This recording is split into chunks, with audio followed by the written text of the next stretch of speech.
And just like that, we are back. It is the 4th&1 podcast, live from Lancaster, Lidditz, and Williamstown, Pennsylvania. I guess he lives in the middle of nowhere. We'll introduce him first. It is the man who is an enigma, the ginger with a soul. The carpet matches the drapes. It is Roberto, not CFB Insider. And as always, alongside yo boy, self-nickname, a.k.a. Wanna-Hockaloogie, is if plain paper was a human being, it's Micaiah, Captain Boring himself. Hello, gentlemen. Week 1 is in the books. We have lots to talk about. You guys had a man over. It was a whole thing. Where do you guys want to start? Because we can literally go anywhere. All right, well, let's start with the fact that every time you introduce me, you insult me more and more. So let's just get that right out of the way there. Okay? Well, I mean, it goes along with your nickname. I can't...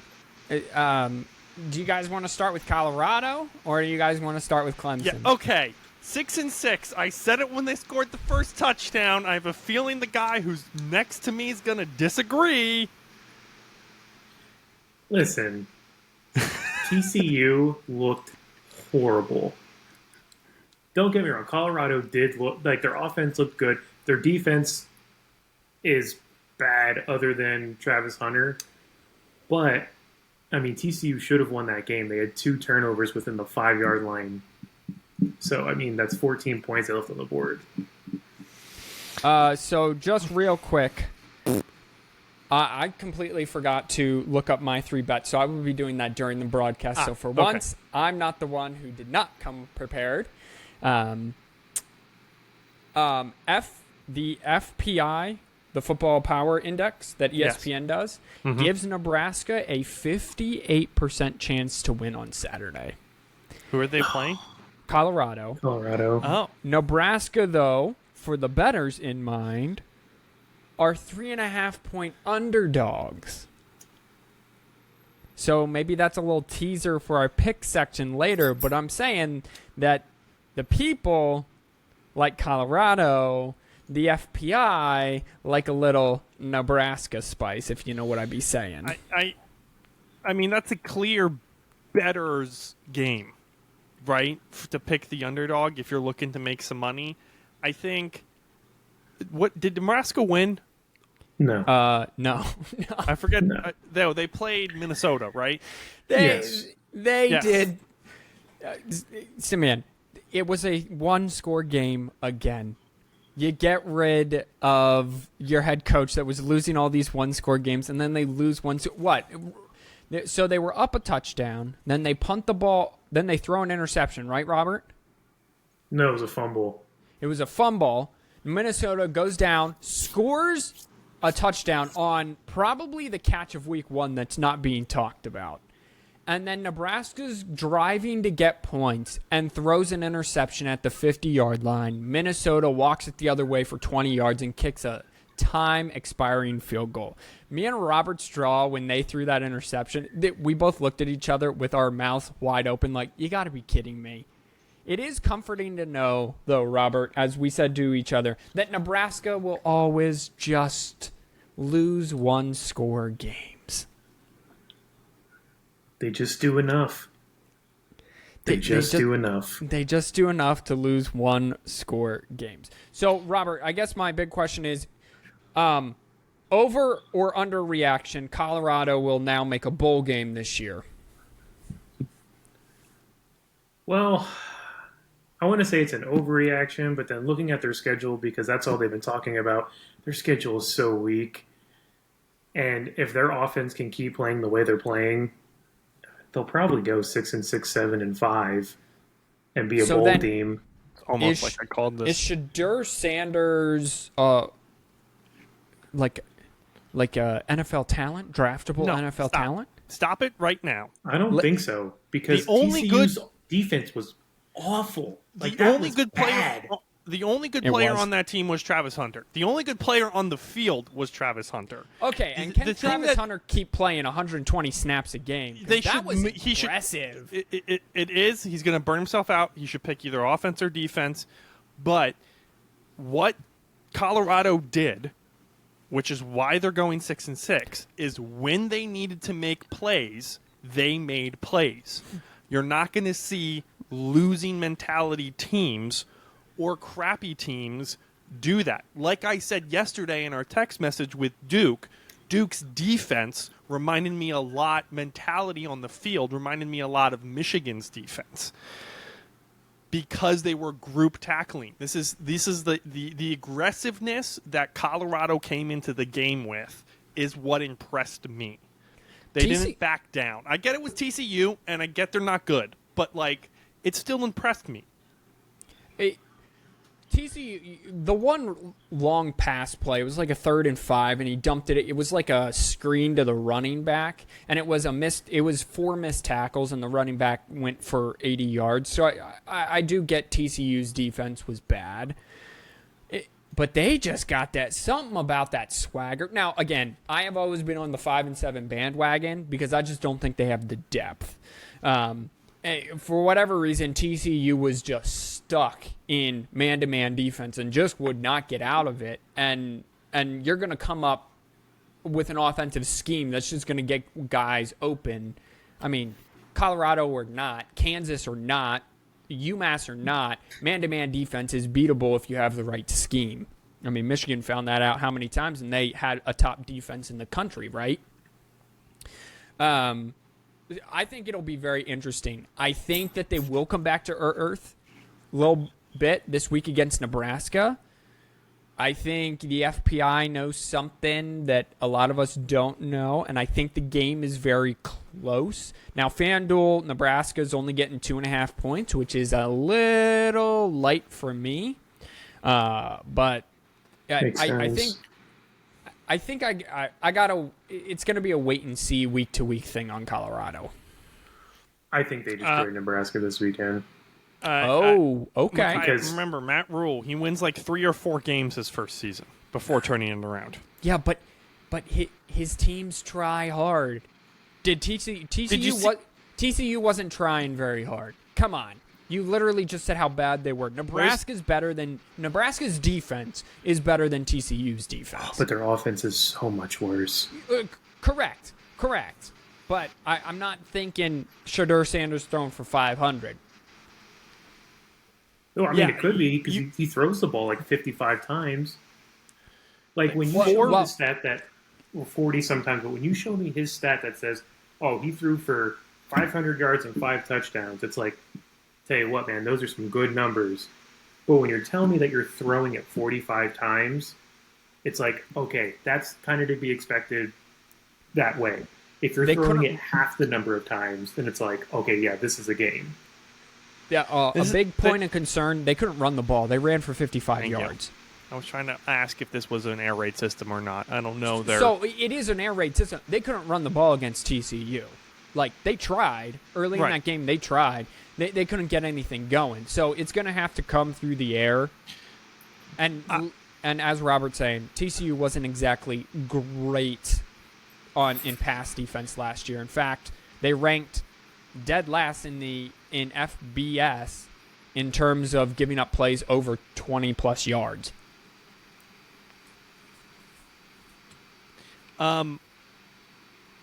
It is a home opener, Micaiah, for you. It is the home opener for Colorado this weekend.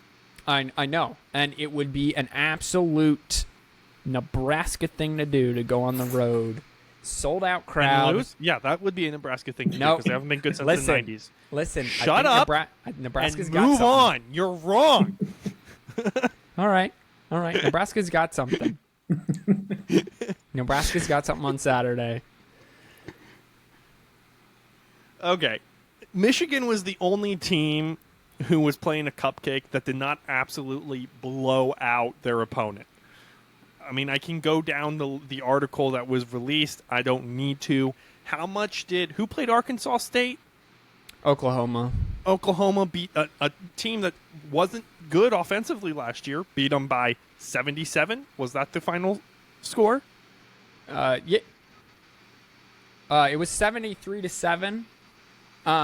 Michigan did score on 5 straight possessions. Outside of that first drive that got down inside the 1-yard line, which they ran the ball 3 straight times, which why pass? They then scored on 5 straight possessions. Their 6th ended at the 1-yard line. Again, got to clean up that little, what are you doing on the goal line? Figure it out. Michigan's caught in between. You're going to run. They tried to run with Edwards. Not going to work. Didn't even try quarterback sneak. And then their 6th, so it would have been 6 and it would have been 7, but their field goal kicker situation, granted, that's going to be a problem. Field goals are going to lose us at least 2 games this year without a shadow of a doubt. Like, he's not great. Yeah, that kind of scared me. I don't know if that was just jitters or what it was, because you're not transferring a guy in from Louisville who sucks. Like, and the funny thing is he missed 2 give-me's and then nails what was it, like a 48-yarder?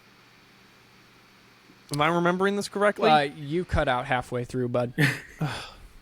I'm saying he nailed the give-me's, and then he missed the give-me's, and then didn't he nail a 48-yarder? He hit a 50-yarder, but then on a 52-yarder, he shanked it way left. Like, it wasn't even close. At least Jake Moody was in the ballpark. Well, no, what you're seeing is wildly inconsistent at striking the ball, and I cut out again, so you have no idea what I'm saying right now. And I just came back, so you're nodding your head. Yeah, agree with me. Uh-huh. Yep, uh-huh. Well, again, you're cutting in and out. I know I'm cutting in and out. Can you... I want to drive up there and just smack your face right now. What do you want me to do? Why are you so smackable right now? Well, what do you want me to do? I don't know. You're Robert's the one not freezing. smackable right now. I can't hear you. What do you just assume what you're saying as you freeze again?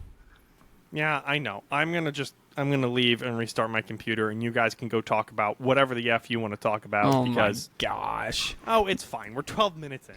All right. Well, that's true. So Robert, Clemson and the Dabo dynasty. I mean, if we're being honest, I think the Dabo dynasty would have kind of ended 2 years ago, maybe. Because, I mean, the offense just isn't there. Their defense before last night has been pretty consistent. Their defense, they would at least keep them in the game, but the offense just isn't.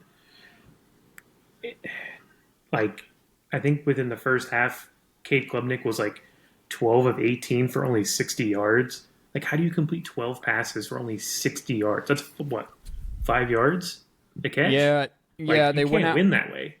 They went out and they got Derek Riley, Lincoln Riley's brother from TCU, ironically enough. And he was supposed to transform this offense, and it's just still not happening. I don't think it's full-blown panic right now, but Clemson is not at that level which they were. They outgained Duke. They outrushed Duke. They outpassed Duke. They had 1 penalty last night, and that's it. They did have the 3 turnovers inside the red zone, and that's what killed them. They just could not figure out how to finish drives. If I had a bet, I would say it's a 10-2 type team where they just get really hot, and then they'll probably beat Florida State in 3 weeks, and then just get really hot and then lose one dumb one in there. Maybe to Miami, right? But I don't see them beating Florida State. Florida State looked really good. So let's on that note, let's kind of flip this around. The most impressive team over the weekend, it's head-to-head right now for me between North Carolina beating up at the line of scrimmage on South Carolina, or Florida State beating up on the line of scrimmage an LSU team. Which one to you is more impressive? I think Florida State, just because I think we expected Florida State to be good this year, but that game against LSU, I mean, LSU scored a touchdown with like a minute 20 left in the fourth quarter, so a garbage time touchdown. was 45-17. Like, when was the last time you had that big of a lopsided, what was it, 5 versus 8? Like, that was just a beatdown. And like we said last week, that's a game where, I mean, it was a win-win for Florida State, but for LSU, I mean, now you got absolutely smacked. Like, it wasn't a close loss. So, and I mean, if you're LSU, you're in trouble. You did say last week the loser of that game was going to go 8-4. So you still standing by that for LSU? I think so, because they looked like an 8-4 team last night before. It was very refreshing, at least in Florida State. Again, it's week 1. We're allowed to overreact because we run a podcast. But it's nice and refreshing to see a team with so much hype going into it, being Florida State, and them responding right away week 1 and just playing big boy football. Keon Coleman, Michigan State guy, transferred down there from Michigan State. He is going to be a game changer. Johnny Wilson, if he ever figures out how to catch a football consistently, oh my goodness, their pass game is going to be elite. And then Trey Benson led FBS last year in yards after contact and continued that on Sunday night. It was quite the game to watch. Let's go and let's talk about, so the two teams that brought in most from the transfer portal were Colorado, beat TCU and got 22 ranked, and Texas State, little unheard of Texas State, walked into Baylor and gave it to them. It wasn't close like TCU Colorado. It was, 35-14 at halftime, something like that? Yeah. 28-14 at halftime. It wasn't close. It ended up being 45-28, I believe was the final. Was not close. College basketball is a very year-to-year because you have the one and done, so many one and dones. Is college football trending that way? Not that it's going to be a one-and-done sport, but it is, if your transfers don't work, you basically do what Deion did. You fire the whole team. You bring in a whole new set of players, and you just keep doing that until one hits. I mean, the best example was, other than Deion, was Mel Tucker with Michigan State. I mean, he didn't bring a ton of people in, but he brought like Ken Walker and stuff in, and they were good for that year. That hit, and then now, Michigan State struggled to beat Central Michigan. So, I mean, it could end up that way, which you kind of hope it doesn't, because then that ruins essentially the tradition of the sport, and, a lot of pride goes in for certain players to be playing for certain schools. But, I mean, it very well could end up that way, more like an NFL free agency system. Yeah, I'm okay with the NFL free agency system where you have kind of every 3 years or so, you have a big chunk of players leaving. But I think if you look at the programs winning national titles, the key thing there is you have a stable of players there for 3 years. That's why I said that this whole Deion thing isn't going to work long term unless if he's there for 6-7 years. Because coming in, overhauling the roster for 1 year, yeah, it'll give you results, but it might not necessarily give you long-term results. Right. Week 1, here is a hot take for everybody, and I don't know how I would even go about remotely trying to prove this, but so I'm just going to spew it because I don't got any facts. Week 1 of college football in the year 2023 was the best offensive week 1 we have ever seen in college football. I don't understand how that's a hot take. Because I'm sure that someone will look up something else who listens to this. Just kidding. So let's just start. Listen, defense was played about as well as Japan did when we dropped 2 nukes on them. And there it is. There it is. Tennessee scored 49. TCU and Colorado both scored above 40. Oklahoma scored 73. Then you have Iowa in there scoring their measly 24 and Michigan scoring 30. Ole Miss put up 73 on Mercer. Oregon put up 81 on Portland State. That was impressive. Ohio State scored a measly 23 points. We should talk about them. Boise 56, Notre Dame 56, Georgia 48, USC 66, Kansas State 45, Texas A&M 52, Alabama 56, and Penn State 38. Those are just the ranked teams and what they did. I can't remember a college football week where it was 40s and 50s and 60s and 70s and 80s. I just can't remember that. It's definitely, and I think that's why people in Clemson, South Carolina, are freaking out, right? I don't think anybody played defense. I mean, Duke played defense. The game has been slowly evolving over the past half decade to decade to be more and more in favor of offense. The targeting rule is a great example of that. And I know, Simeon, what are you talking about? It's a targeting rule. But of course, it's we prioritize scoring in this game. We don't prioritize not scoring. We haven't prioritized not scoring since the 70s. Yeah, I mean, big numbers and scoring brings in viewership and numbers. If anything, the NCAA is going to do exactly what they're doing and putting the ball in the offense's hand. But I mean, it should be a good showing when Georgia plays UT Martin, when Michigan plays East Carolina. You know, when you play a very severely inferior team, you need to be putting 30-plus points up. So it's not that they're not necessarily not playing defense. They're just playing kids who aren't good.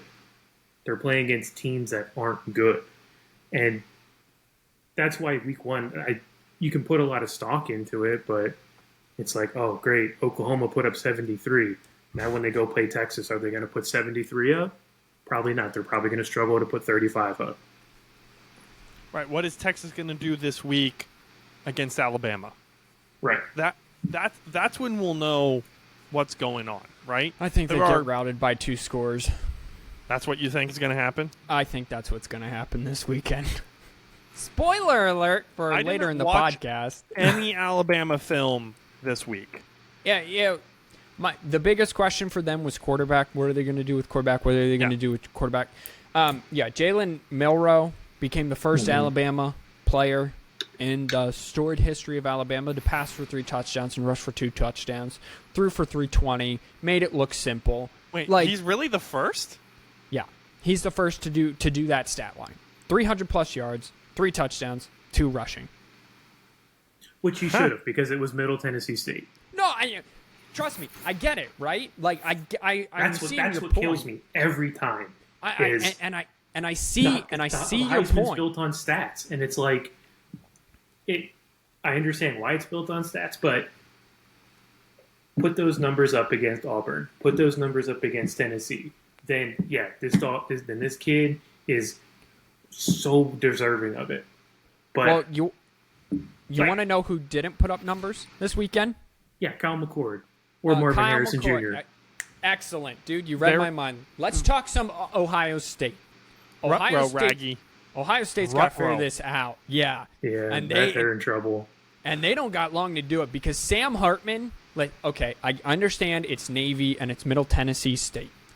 I've confirmed that. But Indiana is not much better than Navy.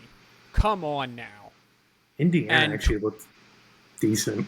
A little put together, especially defensively. 23 points, though. You got Emeka Ibuka and Marvin Harrison Jr. What are you doing?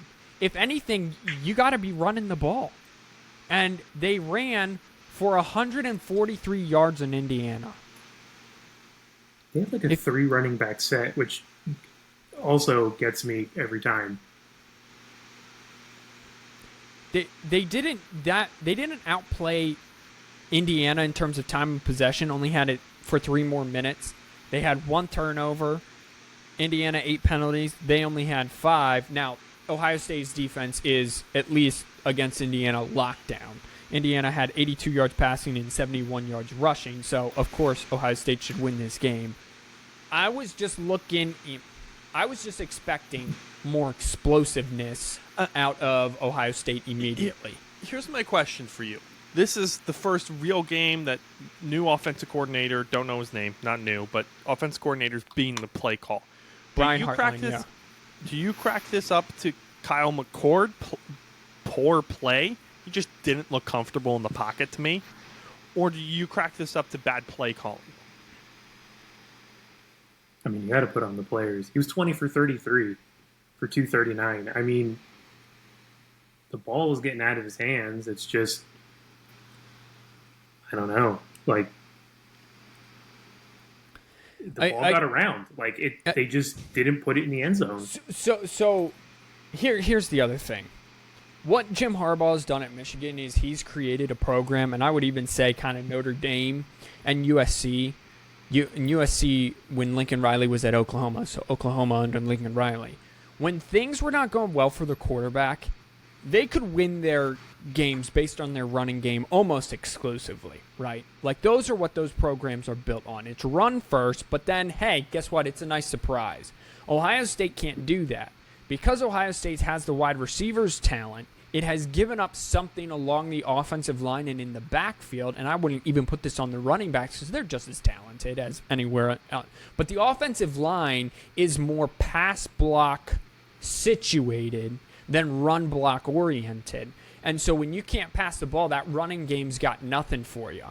So I would put it a mix both on Kyle McCord and Brian Hartline, the play caller, because you got to figure something out mid-game. Sorry, totally to change the subject here. What is good?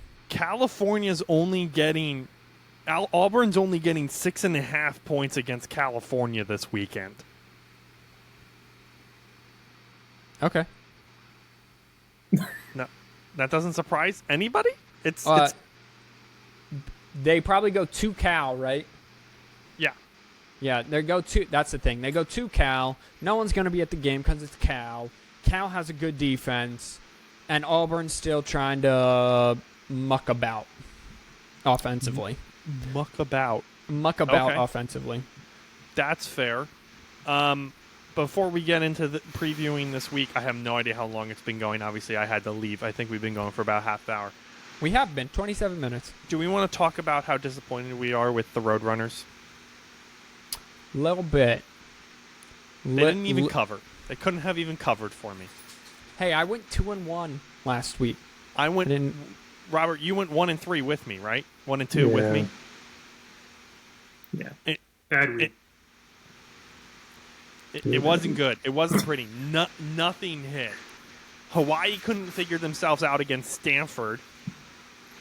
I don't know how you don't figure yourself out against Stanford. I guess they're a better team than I gave. Or were they playing California? I don't even remember. They were playing Stanford. That was our 11 p.m. game. I wouldn't be able to figure myself out either at that time. How was that Marshall Howard game, by the way, Robert? You mean the Eastern Michigan one?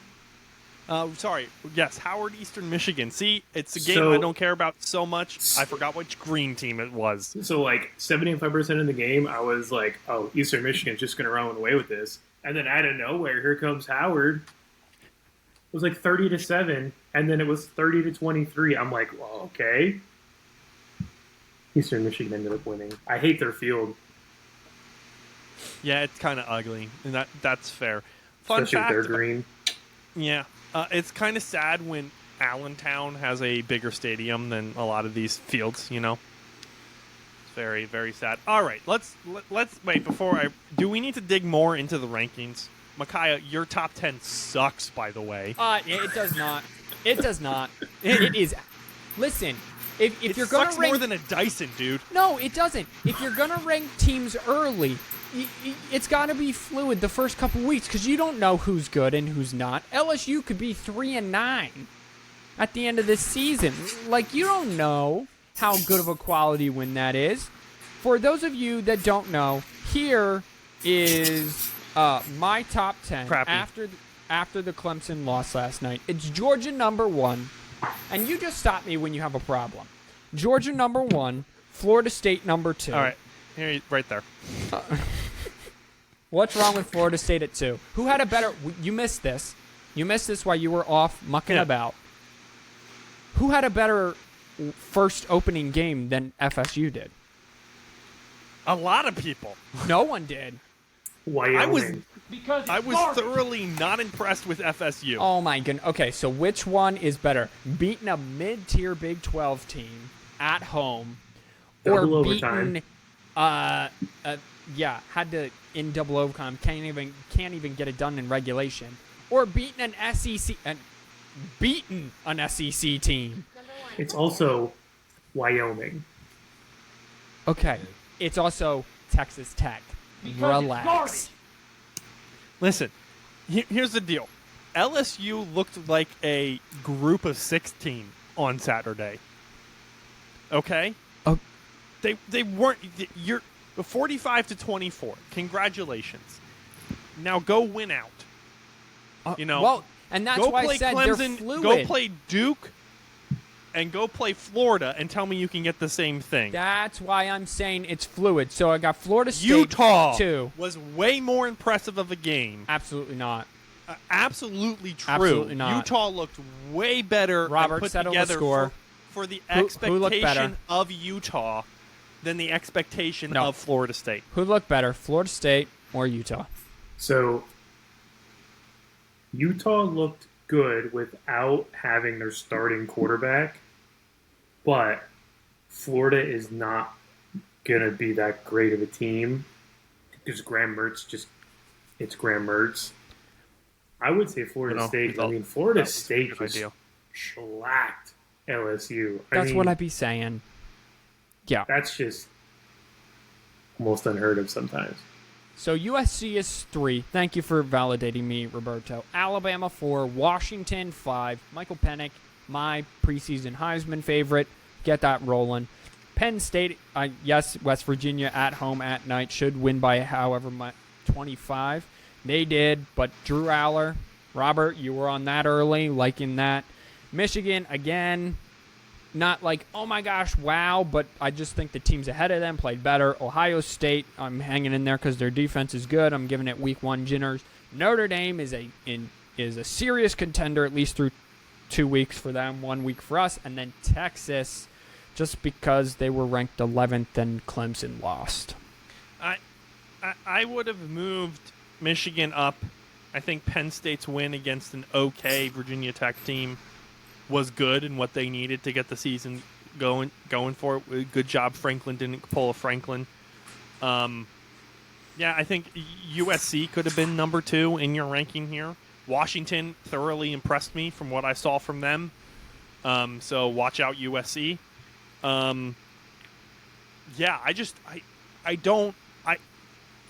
Michigan did enough to get it done in my head. And that's all they needed to do. And that's again, it's not. I'm not penalizing Michigan. You look like you're penalizing incentivizing the other teams. FanDuel has two late games. September 23rd, Florida State Clemson. Florida State already has a -3 favor, and they already have the odds out for Michigan Ohio State. Michigan's currently getting 2.5 points over Ohio State right now. I need Ohio State to be favored. I need Ohio State to. I'm not. It doesn't feel as good. You're right. Yeah. You're right. It doesn't feel as good. Let's go over to the AP besides Makai's trash. Wow. Because it's garbage. Let's go over to the AP. Trash. Any AP things that shocked us that we didn't like? I like how they left Clemson in there just to be nice. I mean, I don't think they needed to drop 16. That's kind of heavy. You think? Well, here. So, if anyone in the top 10 would lose this week, how many spots would they drop? That's a good point. It depends on who they lost to. Probably not 16. But, so you're going to drop them 16, but you're going to just have first off, you're going to drop Iowa, who did win, out of the top 25 to make room for Duke, who rightfully so, they beat Clemson, which I think is a better win than Colorado's over TCU. But all they keep talking about is how TCU was in a national championship last year instead of what's going on this year. I mean, if anything, I would have put like Colorado 25, Duke 24. Like, they're the new ones in. I don't think they should have jumped. Like, this is such a media poll and, because none of these rankings passed the eye test, right? Like Utah 12, okay, but were they really? They were 14 the week before. They're really a 14th place team.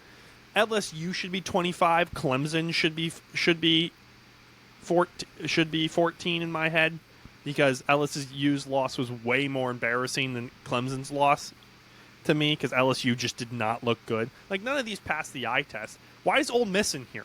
Who the F did they play? Right? Tulane. Oh, good. You had to put him in here. Iowa should be ranked. They scored 14 points in the first quarter since 1962. So, yeah. That's Robert. not an actual stat, is No, it? it's totally made up. I was going to say, wow, I didn't realize Iowa's been that bad. I'm going to see. When was the last time? I mean, they probably did, but they did end up scoring 24 points, so good on Iowa there. They weren't special team points either.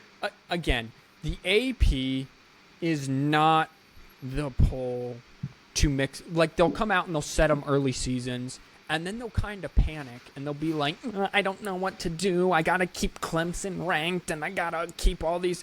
Like, it's okay to be fluid the first month of the season because you have no idea what's going on. By week 4, you exactly know who the teams were that you thought that they were, right? Like, you know who we thought they were. Exactly. You know what's going on by week 4. The first 3 weeks, you got to be okay to be like, you know what, Michigan's won this week.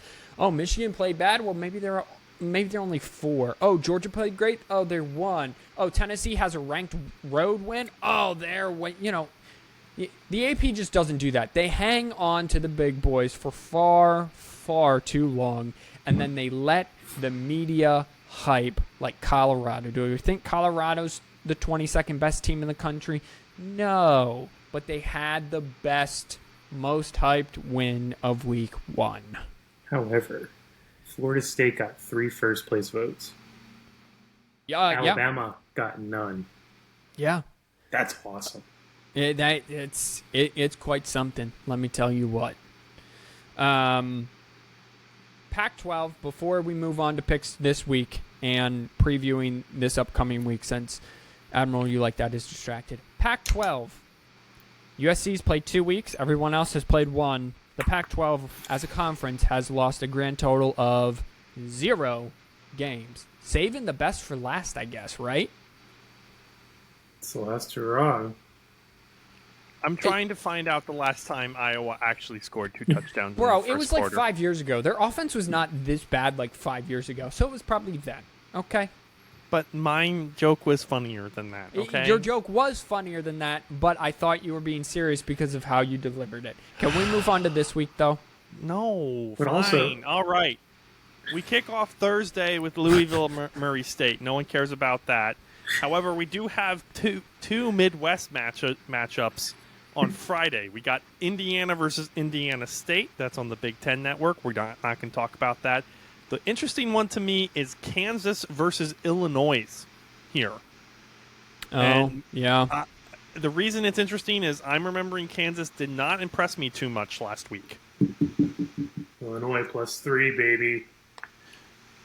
Yeah, I just realized it was 47-17 against Missouri State, so they did exactly what they were supposed to do. But it was close at halftime. I think it was 24-17 at halftime or something like that, yeah. The line is -3 for KU, FP, another bettor's dream.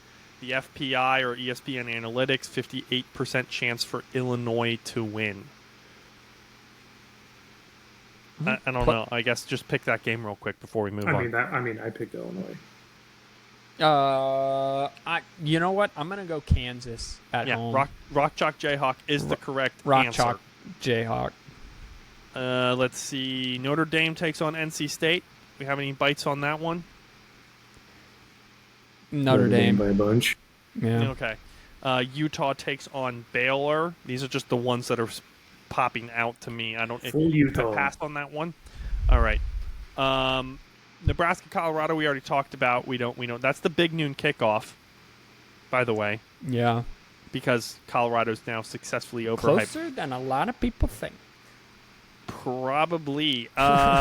Tulane, Old Miss. Both teams ranked. Yeah. And that's Old Miss going in to New Orleans. Yeah. Ole Miss- 3:30 on ESPN2. The disgrace that ESPN is giving. Oh my gosh, the American. That. Well, it's because Miami and Texas A&M are probably on ESPN. Well, I'll take a look here. Ole Miss is getting 7.5 points. What? Nope, I don't they're even on- know it's what on Tulane. ABC. I don't know what Tulane did week 1. They did won. exactly what they were supposed to do for an American team who just won the American last year. 37-17 to South Alabama. That was one of my losses. That's right, because people were actually calling the upset for South Alabama there, and they just they beat up on them. Handled business. Now this is a real team, but Over how under, put together. over under 64.5. That might be an over. But I would go under. I would go under too. See, it's the That's 73 that they just put up against Mercer that everyone's freaking out about. that's the issue. We don't to get to Robert's point. We don't know how good these defenses are yet. We'll be about to Right. find out. We about to find out. I guess. Could anybody care less about Texas A&M at Miami at 3:30 on ABC? Because I sure couldn't. I could care less. I don't. I couldn't care any less. I don't even want you to pick the games. That's how much that I could offense not. looked, again, against whoever they played, offense looked better than last year. That's what I can say. I mean, they played Miami and looked like they should have beat Miami of Ohio. I mean, I didn't even watch. I barely watched, if I watched any of the game. Where was that other one? Sorry, I just had it. It was literally right in front of my face, and it was about to be a really good The transition. Cyhawk, Iowa, Yes, Iowa State. Thank you. That's You're exactly welcome. What I The was going Cyhawk, for. Iowa State. It's gonna be a good game. Iowa Always State is. doesn't have their starting quarterback, right? Still out on that suspension from I don't gambling. know who they have. It's only 3.5, my dude. The spread. They have a dude with the last name of Becht, Becht. Okay. Iowa State does. Iowa State, yeah. Well, that's okay because Rocco. they're about to get decked. Dude's name is Rocco. He went 10 for 13 with Decked. 113 I like that. yards and 2 TDs last week. Northwestern are home underdogs to Utah. As they should be. As they should be. Yeah. Yeah. UTSA Yeah, is that Texas Rutgers. is that Texas State for those of you who care. Wait, yeah, what happened in the Rutgers game? I mean, Rutgers just... It wasn't even close. Just It was only like 28-0 or something like that, but it It didn't look like that. 24-7. yeah, it was like, and Rutgers isn't even that good. Real quick about Texas A&M, Florida, Miami, whatever. Yeah. Robert, we're gonna find out a lot about these two teams week 2, right? Mm-hmm. We're going to find out which bandwagon gets what fans. All right, so who at the end of the day, whose bandwagon is getting? I want you to pick whose bandwagon is getting whose fans. Oh, A&M's getting the fans, I think. Yeah. A&M's A&M getting the gets 'em. fans. I think that's the right answer there. Jimbo lives another week. He is really a week by week decision, isn't he? As of right now, he is week by week. He's got 2 huge weeks coming up in like a month with Alabama and then Tennessee right after. I want to give a huge shout out before I give you an upset alert for the week that I'm seeing on the schedule. Akron, while they did lose their week to Temple, another crappy team, it was by a field goal. It was they scored more than one touchdown. It was 24-21, a loss to Temple. So shout out to the Fighting Kevin Kearns.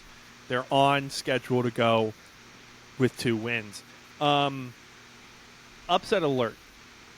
North Carolina. Appalachian State at North Carolina. Appalachian State has a tendency to upset teams beginning of the year, and North Carolina did not look too impressive to me. They looked good, but they weren't like good. Okay, so you didn't watch the game at all I then. watched enough of the game. Well, you didn't watch enough. You know how many sacks they had? No. 9. Dude, do you know how many other things I don't even remember what day of the week that game was Okay, last well, week. it was North Carolina looked like an SEC school beating up on an ACC school. They good just for Mac, reversed the roles. It was amazing. Yeah, absolutely. However, it's the most North Carolina thing to do to let Appalachian State come walking into Chapel Hill and just kick them to the curb just like they did A&M last year. That would be hilarious. However, I think Drake May's a little better than that. I'd be more concerned if it was at Appalachian State, but I think at home, Yeah. I think North Carolina is going to be perfectly fine. I'm interested. Hold on, real quick. It's at a 5:15 game. That's an interesting kickoff. Your 11 o'clock game this week, so everyone's clear. It's actually 10:30, and it is Stanford at USC. So who's staying up this week to watch Caleb Williams? Watch Caleb Williams throw for 5 more touchdowns. No. I mean, it is a Stanford team that beat Hawaii, so that's saying something. You know what it would Mother be a Nature shame? did that enough, so. Yeah. You know what would be a shame is if we woke up Sunday morning, because none of us are going to watch this game. No. At least more than like a half an hour of it. If we woke up Monday morning and Stanford pulls off this historic upset over Caleb Williams, no one's going to watch it. Either in the stands or on TV. There's going to be like 2 people watching it, and they're both going to be calling the plays from the press box. Yeah. And it's at USC, so it's not And even like... it's at USC. That's why the Pac-12 is no longer the Pac-12. Yet I don't know if you already said this. They won every single one of their games this week. Did you already say that on the pod? Yeah. I did. Simeon, did also you see that your over-under of traffic violations the Georgia program is having during the season? You already got 1. I got 1. I pulled that number out of the butt. The fact that we're already at 1 is going. You're feeling good. You're feeling good about it, aren't you? Yeah, you are. 1 a week. I'm not sure what's more sad here. The 7/7:30 games. I'm not sure if I'm more sad because Texas and Alabama are on ESPN, or that Wisconsin's playing Washington State at 7:30 on ABC. Is that the ABC game? That's the ABC game. That kind of surprised. Why? What else would you like to have happen there? Texas and Alabama, and have Kirk Herbstreit and Chris, whatever his face is that I can't remember right now, call that game. Yeah, but here's the deal. TV rights. ESPN has the SEC TV rights. That's right. And they do not have the Big Ten ESPN anymore. presentation on ABC, so they probably have a rule that you can't kick it to ABC. Yeah, that's really sad. It's going to be a good game for Wisconsin. Again, Wisconsin just quietly doing what they were supposed to do. That's kind of how Wisconsin rolls last week. They had 2 backs over 140 yards. They ran the football very well on Saturday. It's almost like that's their thing. It's almost like that's their thing. Their identity is what I was trying to say. Who you guys taking? That Texas, Alabama. Ohio State wishing they kept Quinn Ewers around. That's what Ohio State's doing, by the way. I didn't get to say that earlier. I'll go first. This will be one of my picks later. So I think Alabama, hearing all offseason that Georgia is better than them by a lot, considering their back-to-back national championships, and that they almost lost to them last year, Texas last year, on the road, and that they don't have a quarterback and they don't have Bryce Young and the wide receivers. So what are they going to do? And old Nicky Saban gonna poke his players a little bit with that. Been poking them all off season with that. I think Alabama rolls Tide at home. Texas by a field goal. Yeah, Short, sweet, I think Okay. Well, you know what? I was trying to fill time, but if you just wanna, just be like, you know what, Texas by field goal, that's fine too, Robert. Whatever. I'm in danger. I actually agree with Robert. I think Texas is going to come in and pull off an upset. I think they just have more swagger this year than they even had last year. I think they have exactly what it needs.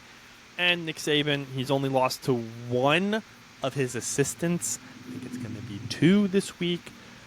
We're going to see what happens. I don't even know the odds for that game. If I was a good producer, I would have had them pulled up. But I'm working on a trackpad right now because I switched to my laptop. That's what we're doing right now. The game is in Tuscaloosa. It's going to be fun to watch. I hope I have it in the background wherever I am. Alabama's getting a full touchdown. That's dumb. It's not enough. They should be getting at least 10. Total yards is there. So Wait, you the guys over-under always act is- like I'm crazy, but I didn't say you're crazy. Who won 2 out of their 3 games week 1? Raise your hand in this podcast. Go ahead, put them up. Why That's didn't you right. win all 3? That's right, because the Roadrunners decided Wile E. Coyote was gonna get him. Sorry, Mom.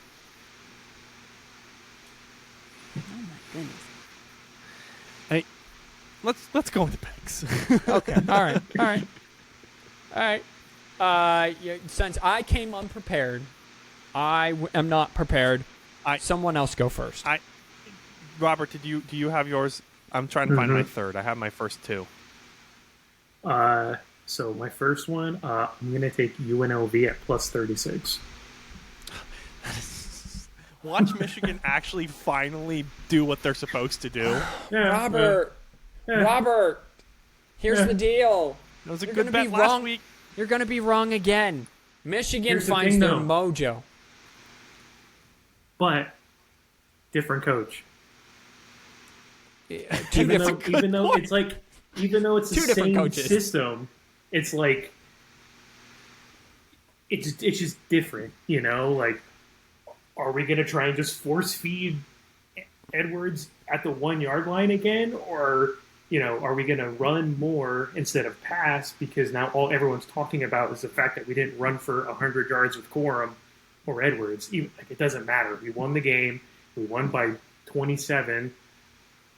Who cares if they run for 100, 500, or 700? As long as we win the game, that's fine. Well, the deal with the clock, everyone's upset that the clocks don't stop. Chip Kelly's like, we only had 4 drives in the first half. The clock doesn't stop after first downs. I like it. It kind of speeds the game up. Like, I don't need it. I'm on the fence about it, to be quite frank. You know who this really helps, though? The air raid systems. Not Chip Kelly. Yeah. Because it's a very fast-paced game now. Well, now they can go even faster, yeah.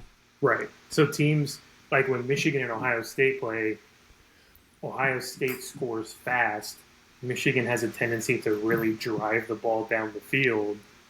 Like, it kind of works in Ohio State's favor because it's just going to keep going, where Michigan just moseys down the field like we do. Yeah, so it's one of those scenarios. Right, I see what I you're think saying it's a good now. thing, though. Yeah, I do too. I mean, again, that Colorado TCU game, high-scoring game, lots of passing yards, as we already talked about. It was still over 4 hours. Like, it got done after the 3:30 time slot. It got done they like kept scoring. Right, exactly. So it's just gonna, like, college football's still gonna take longer. I thought it was good. Here's the deal, though, Robert. I did have one pick in mind, and it's the fact that Michigan is only 36.5. Give me Michigan minus the 36.5. Okay? I think I'm going completely opposite. Sharon Moore's back. He's going to want to put up a gaggle of points. They will get that running game going, and then JJ's just going to hook up with Roman Wilson all over the yard. They're going to be angry. They're game 2 of the 3-game suspension. So it's I think Michigan finds their mojo. Again, they should have won by 39 on Saturday, but miscues down inside and then the missed field goal. It's also 30. JJ McCarthy's still for Heisman. It is He a looked good. He looked good. James Madison, straight up. Just the money line, James Madison against Virginia. I forget who Virginia played, but I remember it was a punching bag of a game. James Madison wants to come in. Again, make it 2-0. They want to repeat what they had last week. I think they're getting 7 on. It's like 2 or 7 on Virginia. I like picking the small games. The other two are very interesting picks for me. So I absolutely am betting on gut and gut only. All right.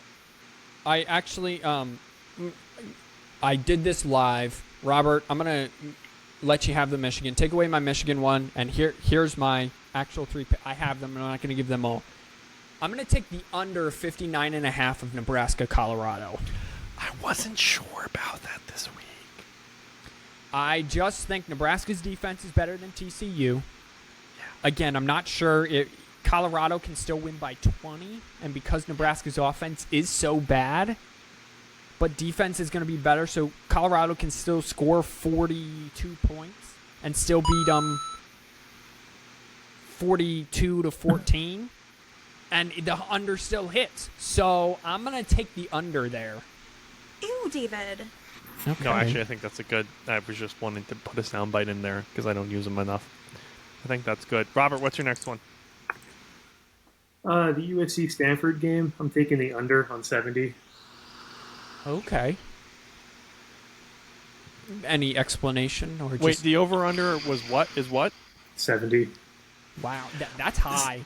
I think it's a good pick. I was thinking about doing that for some of these games, but leave it up to me to pick the one that ends up going like 48, 52, 48 somehow. I mean, the only way I could see it going over is if USC wins like 66-10. Like USC just puts an obscene number, which they're probably going to. They're probably going to put 56. But Stanford. You're not probably worried only about puts their 10. defense? It's Stanford. That's fair. This is a Stanford team that allowed 21 points by Hawaii. So, enough to, mess my upset. Connecticut, plus 2.5 against Georgia State. Okay. All right. I see you. Tough week 1 for the Huskies out of the con. So, rebounding week 2? Who did they play last? UConn played some team I don't know. I'm pulling it up now. I forget who they played. They played NC State, but they only lost by 10. So, All right. Georgia State is a good, but not as good. So, yeah. Dude, this is my new favorite segment on the podcast, and I'm so glad people get to hear it. You should clip this whole segment, the pick segment. That's what you should clip. Okay. I am going to go Alabama getting the points. I'm going to lay the points with Alabama and cry all the way to the bank. You're so I dumb. understand this was a close game last year, and Nick Saban has not heard the end of it. They have a quarterback. Texas will find some way to mess this up. I'm going Alabama. I don't know if it's a blowout, but I think at home matters, especially at night. And it's a 10-point Bama win. Again, humans are pretty dumb. Robert, what you got? I'm kind of going to go a little... I'm going to go Notre Dame minus 7.5. I think they're just going to shellac North Carolina State. Oh, that's who they're playing? That's a great bet. Yeah. Make that one, people. That's going to happen. Yeah. Yeah. I agree. I don't think they're overhyped. I think they're a top 10 team. And NC State, by the fact that they let the Huskies put up 14 points. Yeah. 14 points over 24. Yeah, it's a good pick. It's a very good pick. Hey, Daddy. That's the one I wanted for you. Charlotte, plus 24.5 against Maryland. Who do you not have? Are you having a lot of faith in Charlotte or very little faith in Maryland? Both. Okay. All right. I think Charlotte lost week 1. Did they not? No, they won. And Okay. the fact that they, if I'm remembering correctly, I got to go find them. Now you're actually making me go find the 49ers. Do you know that their head coach is a self-made millionaire? No, but he was an offensive analyst for Michigan last year. Yeah. He was They also the beat- associate head coach. Thank you. They beat South Carolina State. That's what it is. 24-3. That's Okay. an FCS team that they beat like they were, I don't know, Clemson. Okay. All right. So, yeah. I like it. Little ballsy there. I'm going to go Tulane plus the points, and they're getting a whole whopping 7 of them at home against Old Miss. Tulane plays defense. Old Miss does not, and it's at home. Give me a close game here. Money, please. I think that's a. All of those are good, gentlemen. That's an 0-3 for Captain Boring right there. That's 0-3. I'm going 0-3 this week. Calling my shot. I'm up on my high horse, so that's what we're doing. You're going to lose all of them, is what you're Oh saying? yeah, Or you yeah, realize that? for sure. Oh, okay. That's what I'm doing. Watch me and Robert go 0-3, and you go 3-0. Just Oh, the dude. exact opposite. You guys will not hear the end of it as long as I am better at this segment than you guys are. Okay. I don't know what you want me to tell you. I don't want you to tell me anything. Just wrap it up, babe. Well, fine. Gosh, except I can't click. Guys, it's been the 4th&1 podcast. We're going to miss you. Enjoy your college football. Enjoy your fantasy drafts, which I'm sure you're a part of. We'll see you next week. Wash your hands, you filthy animals.